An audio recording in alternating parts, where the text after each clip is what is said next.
வணக்கம்.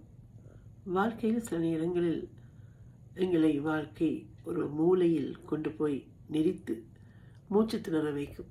வாழ்க்கையில் அத்தகைய சம்பவங்கள் நிகழும் பொழுது இதற்கு மேல் என்ன செய்யப் போகிறோம் என்று தெரியாமல் தடுமாறும் பொழுதெல்லாம் கலங்காதீர்கள். ஏனென்றால் அந்த நெருக்கடியான சூழலில் அந்த நெருக்கடிக்குள் நாங்கள் தள்ளப்படும் பொழுது எங்கள் மூளை இதற்கு முன் எப்படியெல்லாம் அத்தகைய நெருக்கடிகளிலிருந்து மீண்டு வருவதற்கு கற்றுக்கொண்டதோ அந்த விசையை பயன்படுத்தும். அந்த மாய விசை எங்களுக்குள்ளே தான் இருக்கின்றது என்பதை புரிந்து கொண்டால் எத்தகைய நெருக்கடியான சூழலிலும் எத்தகைய மூச்சு திணறும் சூழ்நிலைகளிலும் மீண்டு வருவீர்கள். எனவே அந்த கலை என்பது வாழ்வில் ஒரு முறை கற்றுக்கொண்டால் எத்தகைய நெருக்கடிகளையும் வாழ்வில் எதிர்கொண்டு மீளவும் வலிமை பெற்று மீண்டு வர முடியும் எத்தகைய சூழலிலிருந்தும்.